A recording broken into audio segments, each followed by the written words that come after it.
Bueno, la gran posibilidad de conocer un poco más a Cristina, a Néstor, lo que fue esa pareja en su momento desde el punto de vista político. Mariana Zubik, muchísimas gracias por estar aquí. Buenas noches.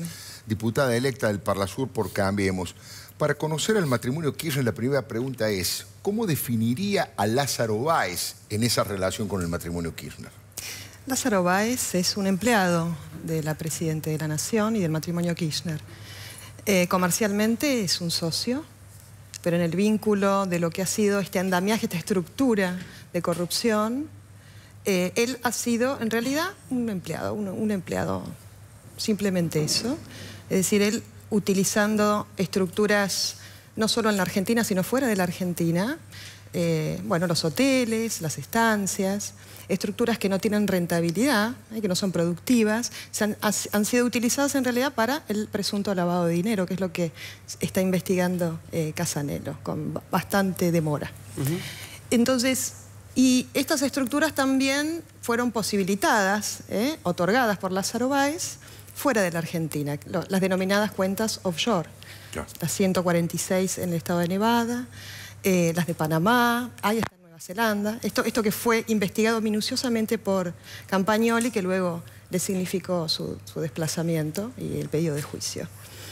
Y Lázaro Báez en realidad fue la persona más beneficiada por el gobierno de Néstor Kirchner y de Cristina Kirchner. Recordemos, Néstor asume la presidencia de la Nación en el año 2003 y ahí se funda automáticamente Austral Construcciones. Primero utilizan la logística de Gotti Hermanos.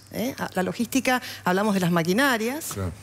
Y la estructura de esa empresa, ¿qué es lo que hace Lázaro? Lázaro ingresa a Gotti y Hermanos, utiliza esa estructura, la vacía, como hizo con gran parte de las empresas y del sector privado en la provincia de Santa Cruz, porque eso es algo que tenemos que comprender.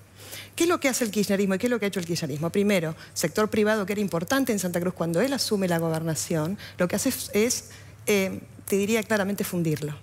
Claro. Los invita a ser proveedores del Estado, los endeuda y luego los funde. ¿Cuándo lo funde? Cuando él privatiza el Banco Santa Cruz. En esto que se habla, y recién veía esto que vos hacías respecto al bad information de Cristina Kirchner, cuando ella habla del neoliberalismo, yo creo... Si no hay algo más de derecha y neoliberal que privatizar un banco, el Banco de la Provincia, claro, exactamente, claro, que fue eso lo que le significó a una parte muy importante del sector privado de la provincia de Santa Cruz, directamente fundirse, ¿no? Entre ellos, Gotti Hermanos. ¿Por qué? Porque el fondo residual para la privatización del Banco Santa Cruz fue a manos de Lázaro Báez. Lázaro Báez era el que manejaba eso y luego fue premiado directamente con Austral Construcciones. Entonces, 2004 funda Austral Construcciones y a partir de ahí él empieza a percibir una cifra enorme. Estamos hablando hasta el día de la fecha, hasta hace un año atrás, de 27.000 millones de pesos en concepto de obra pública. Lázaro. Sí, es la cartelización de la obra pública. Claro. ¿Qué es lo que hizo Lázaro? Crea Austral Construcciones y luego lo que hace es cooptar la totalidad de las empresas constructoras de la provincia de Santa Cruz. Estamos hablando de los Calzo y del Curto, ¿no? Varias de ellas. Entonces, hablamos de la cartelización, es decir, el 99,9%, hay una sola empresa constructora que quedó fuera de las manos de Lázaro Báez, fue la destinataria directa en concepto de obra pública nacional de 27.000 millones de pesos. ¿Y eso es lo que tenés ahí? Sí. Esta placa, ¿qué es lo que podemos mostrarla? Yo preparé esto para que podamos comprender respecto a qué hubiese pasado respecto a la asignación de los recursos, ¿no?, que ha hecho Cristina Kirchner como presidente de la Nación, que le asignó 27.000 millones de pesos en concepto de obra pública a Lázaro Báez, el 60% de esos 27.000 millones de pesos con un sobreprecio de más de 1.700% y el 70% de esas obras que nunca fueron realizadas en la provincia de Santa Cruz. Nosotros decimos, bien, ¿qué hubiésemos hecho? ¿Cuál hubiese sido el beneficio al ciudadano? Por ejemplo, en la Argentina, red de agua potable, hoy con 27.000 millones de pesos, tendríamos 4.218.750 usuarios beneficiados, claro, en agua potable. Y en cloacas tenemos un poco más de 3 millones de usuarios beneficiados. Entonces, ¿qué hablamos cuando hablamos de corrupción? Nosotros cuando hablamos de corrupción hablamos de dos cosas. En primer lugar, que es la contracara de la pobreza, pero vemos también cómo el crecimiento exorbitante del patrimonio de gran parte de los funcionarios en cabeza de la Presidenta de la Nación y de su familia es correlativo al crecimiento de la pobreza en la Argentina. Claro. Ella decía, no hay pobreza en la Argentina. El Observatorio de la Universidad Católica marcó claramente que hay más de 12 millones de pobres en la Argentina. Doy fe, en esta campaña que hice recorriendo el país, esa es la verdad. Y además hablando con alguien muy importante que hace un trabajo fundamental en nuestro país, como Abel Albino, de la Fundación Conin, de ¿no? la Fundación Conin, que quiero aprovechar para agradecerle unas flores hermosas que me acaba de mandar. No existiría Conin. Claro. Estamos hablando hace ya más de 10 años del trabajo que está realizando Abel Albino. Entonces estamos hablando de un 28,7% de la población pobre. Claro.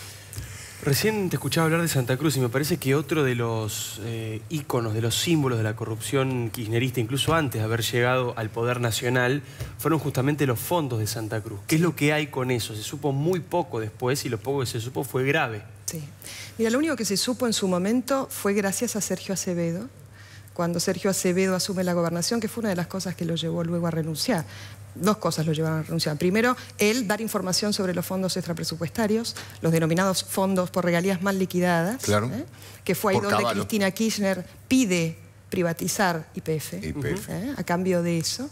Estamos hablando de 1.200 millones de dólares que los santacruceños y los argentinos no sabemos qué es lo que sucedió con ese dinero. 1.200 millones de dólares en concepto de regalías mal liquidadas. Nosotros también acá hicimos una comparación respecto a qué hubiésemos hecho con 1.200 millones de dólares. Y acá vamos a dar información, esto es información, por supuesto, seria, de Conin. Y si cómo hubiese sido beneficiado al ciudadano, estamos hablando de 1.111.111 niños por año en Conin. Con estos fondos de Santa Cruz. Con estos fondos de Santa Cruz. 1.200 millones de dólares que los santacruceños aún no sabemos qué fue lo que sucedió. Sergio Acevedo dio una cifra en su momento, pidió la repatriación de esos fondos. Bueno, eso le significó, entre otras cosas, el pedido de renuncia, ¿no? Cada vez que nombro los fondos de Santa Cruz me acuerdo que Julio De Vido me hizo echar de la televisión argentina cuando mencionamos el tema de los fondos de Santa Cruz ya hace bastante tiempo. ¿Para qué recordar viejas épocas? La última parte, y le pido un poquito de síntesis porque estamos apurados por el tiempo, pero el tema de los paraísos fiscales, ¿qué significa eso, Mariana? Bien, ¿qué es lo que vemos acá? Esto es parte de la investigación que hizo Campagnoli, que le significó luego el desplazamiento de la causa. Estamos hablando de 723.200 millones de pesos que han sido colocados en diferentes paraísos fiscales. Claro, la ruta del dinero, ¿no? Que era la todo denominada en euros. ruta del dinero, que era la mayor parte en euros y otra parte en dólares. Bueno, ¿cuál hubiese sido el beneficio para los ciudadanos? Claramente. Pañales de primera marca, hablamos de precios cuidados, 114 millones y un poco más, y leche en polvo, estamos hablando en kilos, 5 millones. Esto es más o menos lo que hubiésemos hecho con ese dinero que está fuera del país y que ha sido producto de la corrupción en nuestro país. Mariana Zubik ha sido realmente muy amable y sumamente didáctica. Le agradezco porque me parece que mucha gente todavía duda de estas cosas y creo que todavía hay que, digamos, subrayar con información todas estas opiniones que la ciudadanía está tomando, pero para que quede claro qué es lo que ha significado estos 12 años de kirchnerismo. Ha sido muy amable y muchas gracias. Muchas gracias a ustedes.